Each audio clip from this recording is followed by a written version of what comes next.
Hello students, this is Heather again. So this is another option for your observation interview. Some students actually really like this one. It's pretty intriguing. So what you're going to do with this one, if you choose this one, and every semester is different, is picking an adolescent. So the adolescent has to be between the ages 13 to 17. They can't be older and they can't be younger. They also have to be 4 years younger than yourself if you're in that age range. Some of you might be way older, so don't worry about that. I'm way older. We don't mind. Why is that? Because it's going to be connecting differently, because you have to compare and contrast your answers. So why the compare and contrasting and at least 4 years apart? It's going to have to do with generational items. So something that might affect me when I was in high school many years ago, that's okay, we're not going to talk about my age, it would be different than someone that's going to high school right now. So you are really connecting, or in junior high. So it's really important that you are connecting and be for at least 4 years different. So with that being said, it is easier to do someone you know. It can't be your own child again. It has to be somebody else. So it can be a family friend, niece or nephew. With adolescents, since we're going to be talking about risky behaviors, you might want to tell them, these are confidential. Only I'm going to know. You can change the child's name if you want. Sometimes parents are going to want to be in the room, which you have to allow because if that's what they want. However, just note that the child's probably not going to be as truthful with the risky behaviors. So some kids are different. Some kids are going to take more risks than others. So just kind of note that. Now, we already went over in the first video about, kind of the formatting of the paper. So this interview should take about 20 to 30 minutes. Pick someone would be easier. They'll be more open to you, more comfortable. But if they're too close to you, they might not be comfortable to telling you things either. So like if you're the aunt or the uncle and the kid is scared that they're going to get in trouble, they're probably not going to be honest. So just kind of note that. So you're going to talk about the background information. That would be the basically the introduction, what we kind of went over already. So kind of make note of that.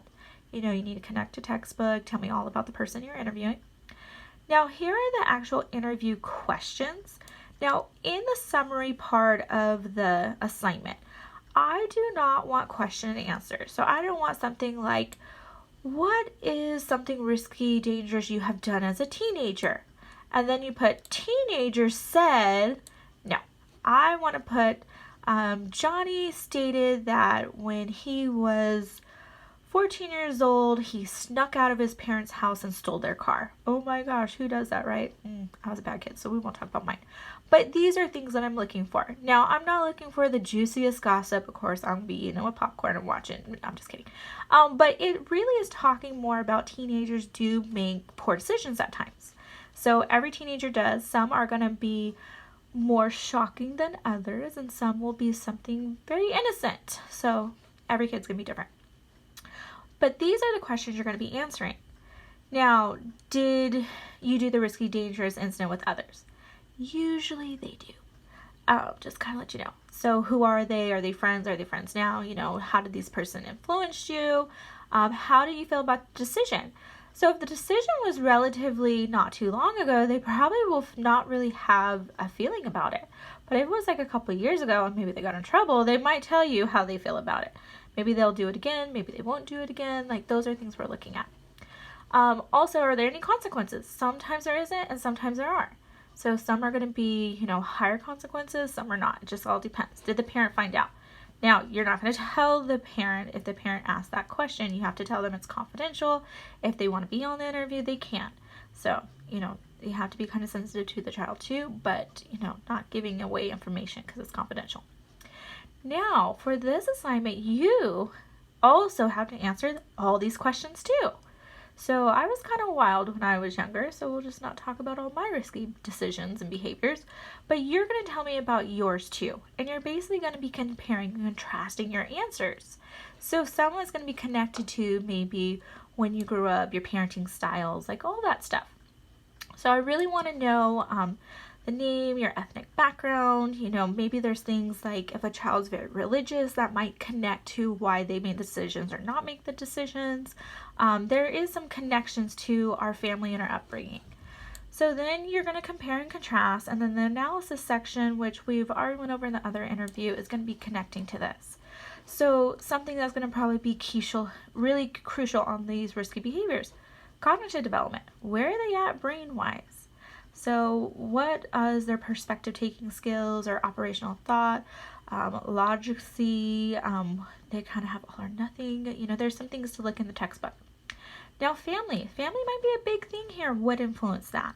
So do they have a good relationship with their family? Are they very close in sync? What is their relationship together? Does the parent work a lot? All these are connected. Parenting styles is going to be huge. If they're a very strict parent, sometimes children with really strict parents often have some more risky behavior sometimes, not always.